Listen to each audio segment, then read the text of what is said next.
Let me ask you something and answer honestly, even if you don't say it out loud. When your birthday comes, do you feel excited? Or do you feel nothing? No countdown. No urge to celebrate. No desire to tell anyone. Maybe you even feel uncomfortable when people make a big deal out of it. And if that's you, let me say this clearly: there is nothing wrong with you. In fact, psychology suggests something very interesting about people who treat their birthday like a normal day. Because while the world celebrates louder and louder each year, some people quietly step back. They don't hate birthdays. They don't hate joy. They just see something different in the day. Today on Philosya, we're going deep into the psychology of people who skip their birthdays, not from judgment, but from understanding. By the end of this video, you may finally understand yourself, or someone close to you, on a level you've never seen before. So let's begin. Section 1. Birthdays and the social brain. For most people, birthdays activate the social brain. It's a day of validation, attention, belonging. Psychologically, birthdays are tied to social recognition, identity confirmation, external affirmation. That's why many people feel hurt when their birthday is forgotten. Because for them, the day represents proof of importance. But here's the key difference. People who treat their birthday like a normal day often don't use external events to measure their self-worth. Their sense of identity doesn't depend on applause. And that changes everything. Section 2. High emotional self-awareness. One of the strongest traits found in people who skip birthdays is emotional self-awareness. These individuals often ask deeper questions like, what does this day actually mean? Why should attention be concentrated on me today? Do I need this to feel complete? Instead of being driven by tradition, they are driven by internal logic. Psychology calls this internal validation orientation. They don't reject celebration out of sadness, they reject it because it feels unnecessary. For them, meaning matters more than ritual. Section 3. Introversion and energy economy. Many birthday skippers are introverts, but not all introverts skip birthdays, and not all birthday skippers are introverts. The connection is about energy, not personality labels. Social gatherings require emotional output. Smiling, responding, performing gratitude, managing attention. For someone who is highly self-regulated, birthdays can feel like emotional labor. They don't want to manage expectations on a day that's supposed to be about them. So instead of forcing joy, they choose peace. And that choice is psychologically mature. Section 4. Past experiences and emotional memory. Now here's where things get deeper. For some people, birthdays are tied to emotional memory.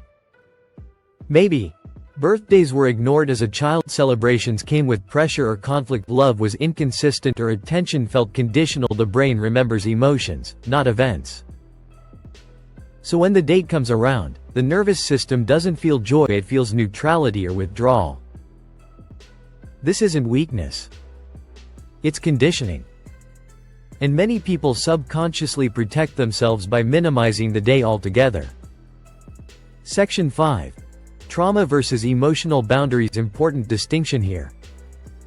Skipping birthdays does not automatically mean trauma. Psychology differentiates between emotional avoidance, emotional boundaries. Avoidance is fear-driven. Boundaries are clarity-driven. People with healthy boundaries say, I don't need this to define me. They are comfortable existing without spotlight. That level of comfort usually comes from independence, emotional maturity, low need for external validation. Ironically, these are traits many people spend years trying to develop. Section 6. Relationship with time and aging. Another fascinating layer: how people relate to time. Birthdays remind us of aging, mortality, expectations. Where I should be by now. Highly reflective individuals often have a complex relationship with time. Instead of celebrating numbers, they focus on growth, awareness, inner alignment. For them, Turning older isn't something to announce, it's something to understand. Section 7. Overthinkers and identity complexity. Overthinkers don't experience life in single layers. They feel multiple meanings at once. So while others feel, "Today is my birthday," they feel, "This is a marker of existence, time, identity, and expectation." That depth can make celebration feel heavy. Not sad. Just unnecessary. And psychology shows that people who think deeply often prefer quiet acknowledgement over public display. Section 8. Mental health. The honest truth. Let's be honest. Sometimes skipping birthdays can be linked to mental health struggles. Depression can flatten joy. Anxiety can amplify attention discomfort. But here's the truth many people miss. Not celebrating doesn't mean someone is broken. What matters is how they feel, not what they do.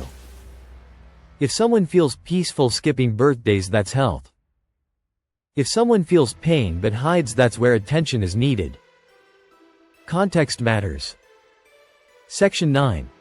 What this says about personality. Psychology often associates birthday skippers with high independence, emotional depth, self-sufficiency, minimal need for validation, strong internal identity. These people often show up fully in life, just quietly.